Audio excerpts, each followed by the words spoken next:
Hey everyone, welcome back to another session with Dr. Coolcat.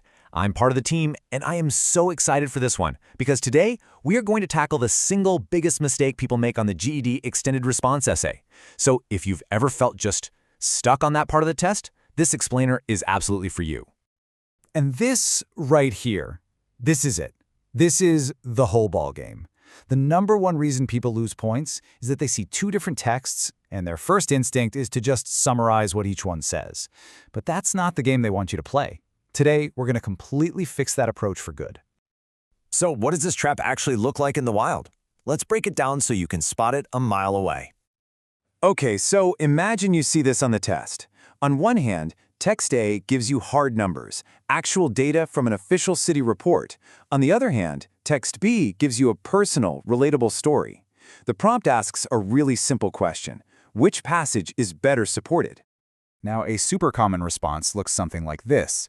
It tries to be fair, right? It says, well, text A has this, and text B has that. It feels like the safe thing to do to just say they both have good points. But this is exactly where things start to go sideways. And bam, this is the result. But why? It's because the GED essay isn't asking you to be a reporter who just summarizes the scene. It's asking you to be a judge. You have to make a decision, you have to pick a side, and then you have to defend it. By not choosing a winner, this kind of response fails the most important part of the entire task. So, to get that high score, you need to make a really crucial mindset shift. You have to start thinking like the person who is actually scoring your essay. What are they really looking for? It really just boils down to these three things. First, they want a clear judgment. You have to pick a winner, no sitting on the fence. Second, you've got to use specific evidence, details from the text, to back up your choice. And third, and this is the big one, you have to explain why that evidence is stronger. That's what shows you're really thinking critically. And that's because, at its heart, the GED essay is an argumentative essay. Your job is to pick a position and then prove to the scorer that it's the most logical choice. You're not just reporting what the texts say, you're using them as tools to build your case and prove which one is built on a stronger foundation. So how do you make that decision confidently every single time? Well, here's a super simple but powerful tool we like to call the decision lens. For any piece of evidence you see, just run it through these three questions. Is it credible? Is it specific? And is it relevant? It's that easy. Okay, enough theory. Let's get to the good stuff. Here is the solution, a simple 5-step strategy we call the pick a side plan. This thing is a game changer. All right, here's how it works. Step 1. As you read, quickly label the author's claims and their evidence. Step 2.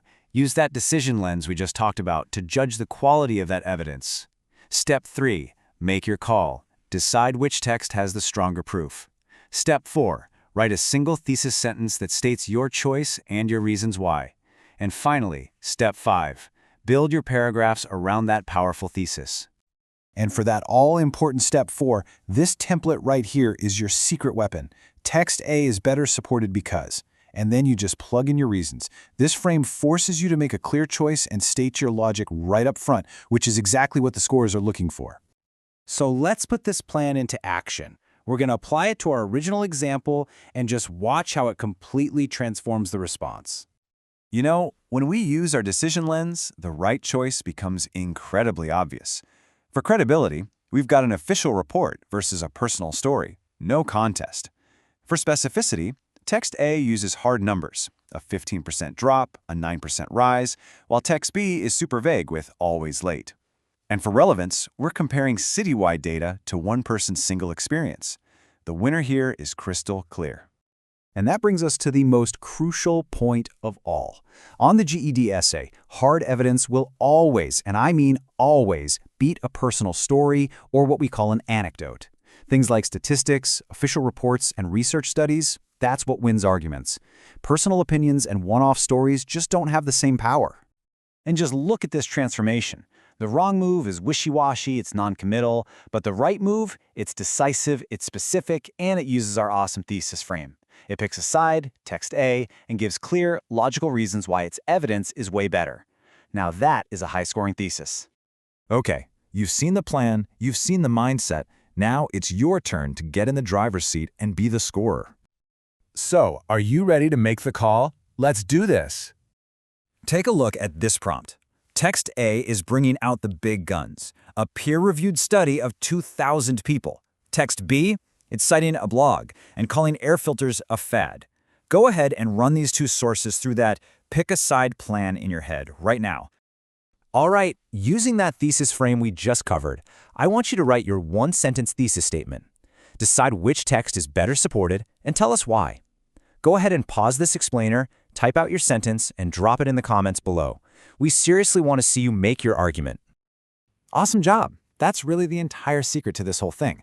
It's not about being a more beautiful writer, it's about being a better thinker and a more decisive judge. You now have the mindset and the strategy you need to build a powerful, high-scoring argument on the GED essay. Hey, if this helped something finally click for you with the GED essay, do us a favor and hit that like button. And make sure you subscribe for more test-crushing strategies from all of us here on Dr. Cool Cat's team. Thanks so much for watching, and go get that high score.